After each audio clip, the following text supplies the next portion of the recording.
At the center of a dimly lit dining room, Adora sat across from the man she once believed was her soulmate. Her trembling hands gripped the edge of the table as she fought to hold back the flood of tears threatening to spill. He leaned in, his voice sharp, cold, deliberate. "Without the money, what are you worth?" The words cut deeper than any wound she had ever known. For a moment, she froze, staring at him, searching for a trace of the man she once fell in love with. But all she saw was the smirk curling at the corner of his lips, a cruel satisfaction that made her heart crumble inside her chest. This was her husband, the father of her children, the man she had shared her dreams with. How did it come to this? How could love decay into something so unrecognizable? She had lived a life most people only dream of. A mansion overlooking the hills, closets full of designer clothes, dinners that cost more than some people earned in a month. She had security, she had family, and she thought she had love. Yet in this moment, surrounded by silence so heavy it pressed against her ribs, all of it felt like dust slipping through her fingers. Her heart whispered one painful question. If money was stripped away, did she matter at all to the people closest to her? This was more than a test of loyalty. It was a test of humanity, and the truth she uncovered would shatter her world in ways she never could have imagined. Adora's story forces us to look inward, to ask ourselves the questions we are often too afraid to confront. What defines our worth?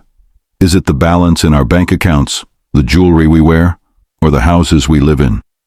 Or is it something deeper, something that cannot be bought, traded, or stolen? Tonight, you will witness how one woman's decision to hide her fortune and live as if she had nothing exposed the unfiltered hearts of the very people she trusted most, and the revelation would leave her broken, but also awaken something powerful inside her. Before we dive deeper, let us know in the comments where you're watching from. We'd love to hear from you. And don't forget to hit that subscribe button so you never miss any of our upcoming videos. Adora was not born into struggle, but into a kingdom of wealth built on sweat, grit, and persistence. Her father, a man who began with nothing but a stubborn will to rise above poverty, had carved an empire out of thin air. He never inherited riches. He earned them. And though the world came to know him as a giant of industry, at home he remained a man who reminded his daughter of simple truths, that money could buy many things, but never love, never loyalty, and never peace of mind. Adora grew up with privilege most children could never imagine. Limousines instead of school buses, private tutors instead of crowded classrooms, vacations in Europe instead of summer camps down the road. Yet, behind her father's insistence, she was raised to remain grounded. She was taught to listen more than she spoke, to observe before she acted, and to never forget that wealth attracts not only friends, but predators dressed as companions. Her quietness became her shield. At glamorous parties where laughter sparkled like champagne, Adora often stood in the corner, smiling politely, but watching. She noticed the way conversations shifted when she entered the room, how eyes lingered not on her soul, but on the designer labels draped across her frame. She noticed the calculated warmth in handshakes, the rehearsed laughter at her jokes, the quick glances toward her father's approving nod. Even as a child she felt it, the subtle hunger in people's gaze, the way they measured her not by her kindness or intelligence, but by the inheritance she represented. Though her heart longed to believe in sincerity, suspicion slowly carved a space within her. And then came her father's death, a loss that shattered her world, but also amplified everything she had feared. The empire was now hers, the empire and the burden of carrying it. In the silence of grief, she could almost hear the whispers multiplying around her. Who would stand by her now out of love, and who would remain only to siphon what her father left behind? It was in those lonely nights, staring at the ceiling in her empty mansion, that a question took root. What if she tested them? What if she stripped away the wealth and let her family, her friends, even her husband, see her as a woman with nothing? Would their love endure, or would the truth about their intentions finally surface? That question became the seed of a plan, and in that plan lay the answer that would change her life forever. The day of the funeral arrived draped in solemnity, yet beneath the heavy air of grief, the display of wealth was impossible to ignore. Black cars stretched down the street like an endless procession. Men in tailored suits and women in designer veils filled the grand cathedral until there was no seat left unclaimed. Thousands gathered, not only to honor the man who had built an empire from nothing, but to be seen at the kind of farewell reserved only for legends. For hours the choir sang, dignitaries delivered speeches, and the world mourned the loss of a man who had once walked barefoot on dusty roads and left behind a fortune that could last for generations. Adora sat in the front row, her face pale but composed, her hands clenched tightly in her lap. Her husband rested his arm around her shoulders, his face painted with sympathy for all to see. He whispered words of comfort. He dabbed away the tears she could no longer hold back. But his eyes betrayed him. When the crowd bowed their heads in prayer, Adora lifted hers just enough to meet his gaze, and in that brief glance she saw it, something cold, calculating, and almost eager. A silent truth that sent a chill crawling down her spine. After the service, the family gathered at the graveside where the earth was open, waiting to receive the man whose life had shaped them all. Adora felt the world close in around her. Relatives she hadn't spoken to in years wrapped her in tight embraces, their whispers brushing her ears. "Stay strong," they said. "Your father was a great man," they murmured. But between condolences, their words carried another weight. Subtle questions slipped into the comfort. What will happen with the company now? Have you decided how to manage the estates? You'll need guidance. You can't handle this alone. They smiled through their grief, but she felt their hands tugging, each one reaching for a piece of what her father left behind. She stood there, nodding, listening, but inside, a fire began to stir. Her father had warned her of this, that when wealth is on the table, bloodlines blur, and loyalty becomes a currency easily spent. They thought her fragile, overwhelmed, a woman who could be bent to their desires. But they didn't know the truth. They didn't know what she was about to do next. As the coffin was lowered into the earth, Adora stepped forward, the sound of dirt hitting wood echoing in her ears. She leaned in close, her lips trembling, and whispered softly, almost as though her father could hear her still. "They'll never see this coming." In the days that followed the funeral, Adora retreated into silence. While the world assumed she was grieving, behind closed doors she was moving with quiet precision. One evening, in the study her father once used to sign deals worth billions, she picked up the phone and called the one man she could trust, her father's lawyer, a man who had served the family for decades and understood both the weight of their empire and the fragility of trust.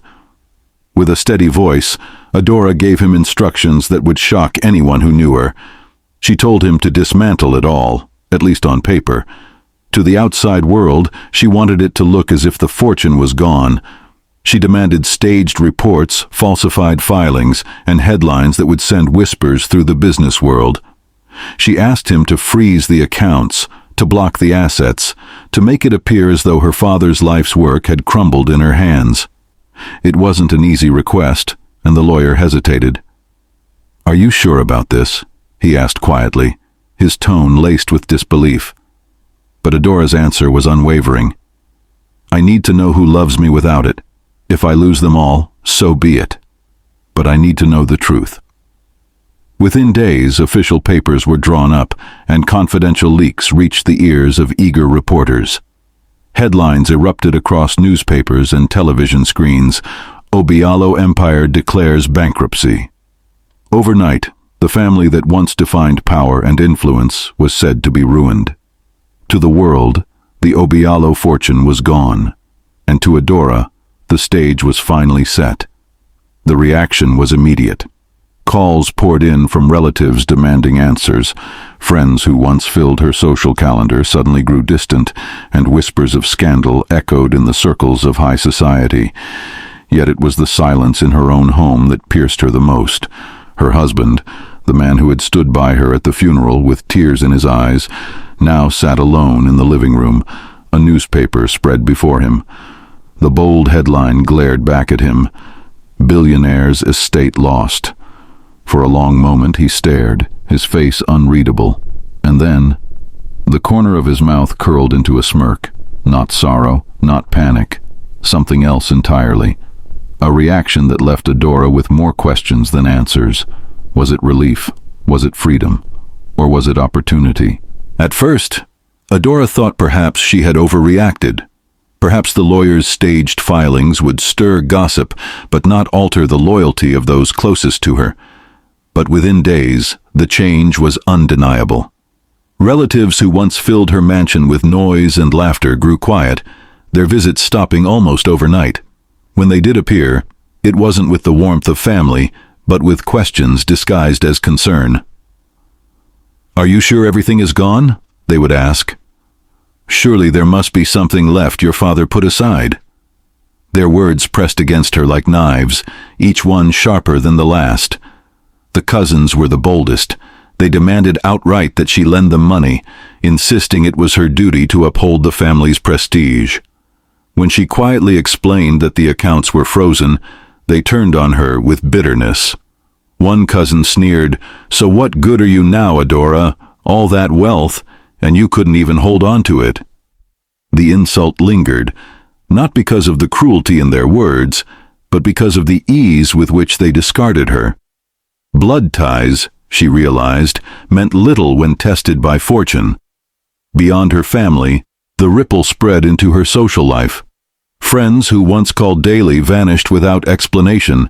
Invitations that once cluttered her calendar, gala dinners, charity balls, private retreats, stopped arriving.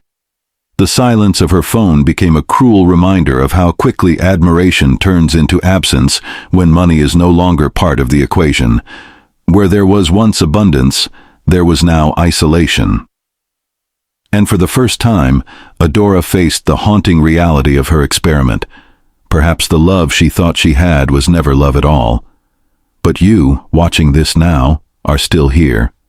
And if you're still watching, drop "I'm still here" in the comments. Let's see who's really with us. In the weeks that followed, Adora's home grew colder, not because of the weather, but because of the man she shared it with. Her husband, once attentive in public, began to pull away in ways so subtle they could almost be dismissed as coincidence. At dinners, he no longer reached across the table to hold her hand. In public gatherings, his arm no longer rested protectively around her waist. And in the quiet of their home, meals that were once shared at the same table now became separate routines. He at the counter, scrolling through his phone, and she at the dining table, staring at the empty chair across from her. At first, she tried to explain it away. Grief changes people, she told herself. Perhaps he was mourning in silence. But as nights grew longer, another truth emerged. His phone buzzed long after midnight, vibrations muffled beneath his pillow. When she stirred, he would turn his back, shielding the glow of the screen. The laughter that once filled their bedroom was replaced with secrecy, and Adora's heart began to ache with a question she was too afraid to ask. Was he still hers? One evening, unable to resist the gnawing suspicion, she picked up his phone while he showered. Her hands trembled as she unlocked it, her breath catching in her throat as the screen lit up. There they were, messages dripping with affection, emojis, and words that cut her deeper than any insult could. Promises of secret meetings, flirtations laced with desire. But it wasn't just the betrayal that left her shaking, it was the name attached to the messages. It wasn't a stranger. It wasn't some faceless woman from the outside world. It was her childhood best friend, the same girl who had slept beside her at sleepovers, who had held her hand when her father traveled, who had sworn they would stand by each other no matter what. The same friend who had stood at the funeral only weeks earlier, weeping on Adora's shoulder. In that moment, The betrayal deepened into something almost unbearable. This wasn't just infidelity. This was treachery woven into the fabric of her life, unraveling everything she thought she could trust. And yet, as painful as the truth was, Adora kept silent.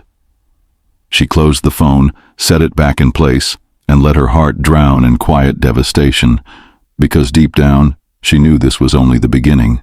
The mask her husband once wore was slipping. Where he had once hidden his disdain behind polite smiles, now he made no effort to conceal it.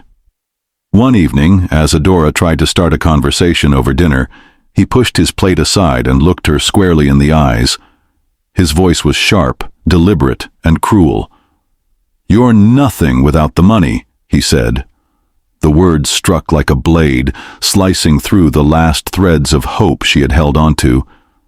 For a long moment she sat there in silence, her heart breaking, her hands trembling beneath the table. But instead of fighting back, Adora lowered her gaze and pretended to accept his cruelty. What he did not know was that hidden beneath her sleeve was a small recorder, capturing every venomous word that left his lips. She had reached her breaking point, but she would not crumble. She would watch, she would listen, and she would prepare. Later that night, with tears staining the pages, she poured her pain into the only place that still felt safe, her diary. And in shaky handwriting, she wrote the words that steadied her spirit. "If I lose him, I lose nothing. If I lose myself, I lose everything." Those words became her anchor, a reminder that his betrayal could not define her. Yet, as she closed the diary and set it on her nightstand, she noticed something else, a shift in his behavior she could no longer ignore. He was restless, distracted, constantly on his phone, and often slipping out of the house under vague excuses. She heard him whispering into the night, making plans, avoiding her gaze. Until one evening she overheard the words that confirmed her fears. He was planning to leave. But the question that haunted her was not if he would leave, but where he was really going. The call came on a quiet afternoon, the kind where the house felt too large and the silence too heavy. Adora answered, her voice barely above a whisper. On the other end, her father's lawyer spoke with calm certainty. "It's time. The documents are ready." For a moment, Adora closed her eyes, letting the words sink into her bones. The faintest smile touched her lips. The world had believed the Obialo fortune was gone, but the truth was far more powerful. It was never lost, only hidden. Her father's empire, carefully protected and shielded from greedy hands, was waiting to return, and now so was her strength. The door creaked open, and her husband stepped inside. His expression carried a cruel triumph, as though the life he had been secretly planning without her was finally within reach. He didn't bother with kindness anymore. He gloated openly, speaking of his freedom, of leaving her behind, of moving on without the weight of a ruined wife dragging him down. Adora listened in silence, her gaze steady, her hands calm. When he finally paused, she reached across the table and pressed a small button. From the recorder hidden beneath her sleeve weeks earlier, his own voice filled the room, venomous and unfiltered. "You're nothing without the money." The words echoed back at him, undeniable, inescapable. His face dropped, the arrogance draining from his eyes as the realization struck. She had heard it all, she had kept everything, and she had proof. At that same moment, the lawyer's documents were filed, restoring the empire to Adora's name. What the world thought was destroyed had been returned in full, stronger than ever. Her husband stood speechless, stripped of the power he thought he had gained. Adora, once broken and doubting, now held everything in her hands, not just her father's legacy, but her own voice, her own worth, her own truth. News of the restored fortune spread quickly, and with it came the unraveling of every mask that had been worn around her. Relatives who had once abandoned her now tried desperately to return, their words dripping with sudden affection, their voices pleading to be welcomed back into her good graces. Friends who had vanished from her life called endlessly, offering excuses, claiming they had always believed in her. But Adora no longer heard their voices the same way. She saw them for who they truly were, shadows drawn only to the light of her wealth. And then came her husband, the man who had once stood beside her at the altar and promised forever. The man who had smirked when he believed her empire was gone. Now he was the one on his knees, begging, tears streaming down his face. He pleaded for forgiveness, his voice cracking under the weight of desperation. But Adora's heart no longer trembled.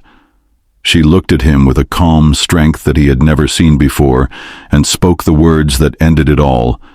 "You loved my money, not me, and now you'll have neither."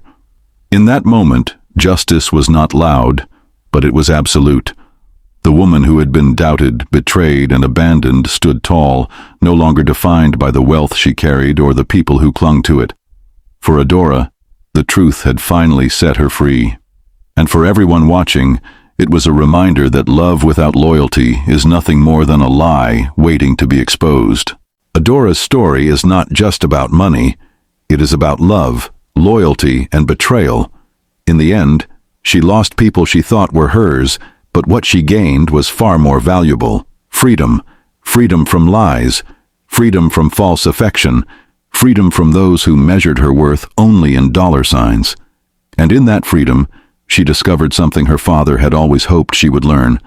Her true value was never tied to wealth, but to her strength, her dignity, and her courage to walk alone if she had to. But let me ask you this. What would you do if everyone you loved only cared for your wealth? Would you test them the way Adora did, risking heartbreak to uncover the truth? Or would you rather live in comfort, never knowing who truly stands beside you? If this story hit you like it did us, hit that like button. It helps us reach more people. And subscribe if you want more gripping stories every day.